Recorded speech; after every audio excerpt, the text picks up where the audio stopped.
mo. Here yoba mo bia. Here yoba mo. Here yoba mo bia. Here yoba mo. Here yoba mo bia. Here yoba mo.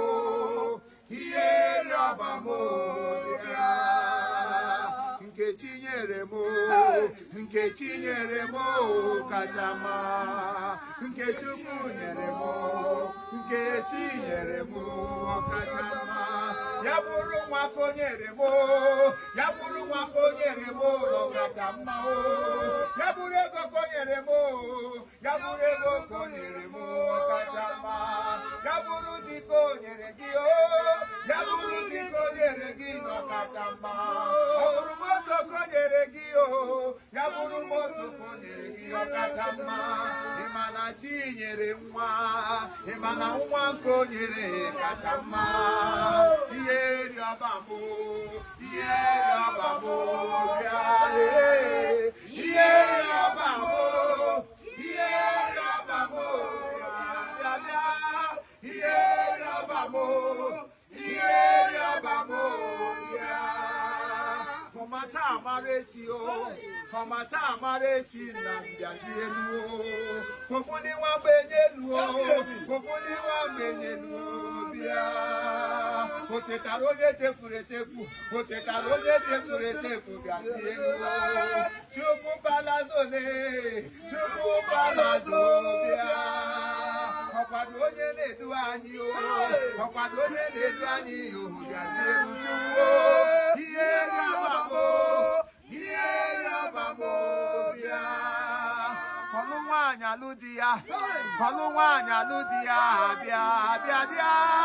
Chukwu m ogbenyele, Chukwu m ogbenye bịa. Chukwu na-enye nwa, Chukwu na-enye nwa bịazielu.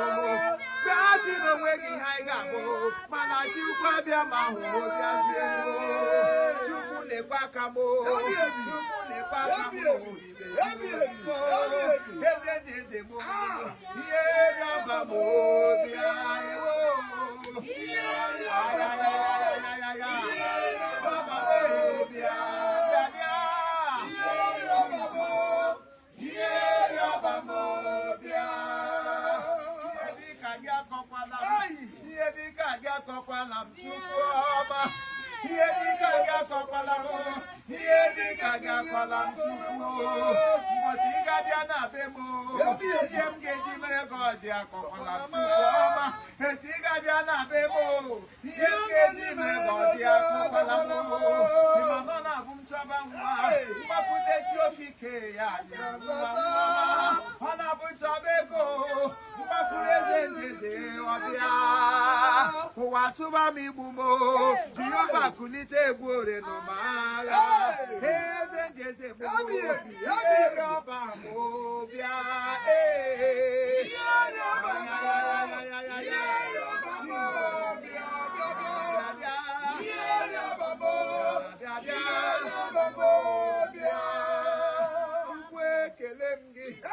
Chukwu ekele m gị nna m. Onye gọziri ọlụ aka m, onye gọziri m daalụ. Ihe mere ya kacha mma, ihe mere ya kacha mma bịazielu.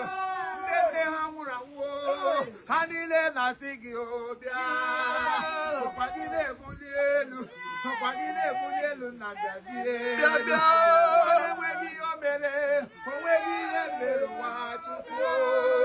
Ọkwa ha na-achọ igbu anyị na ma ha ga-egbukwa onwe ha tinye n'ọkụ. Eze dị eze m, ihe dị ọba m bịa ewo. Thank you, Lord. I thank you, Lord. And I worship you.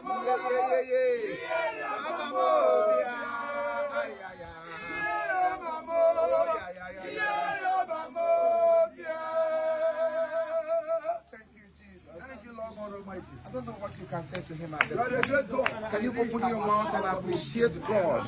Thank him because you are living. Thank him because you are living. Worship him. It is not by your Father, power Lord that God you are Almighty. living. It is not me that will not the me that run the course of you. That's what mercy. For by your mercy, I am not consumed.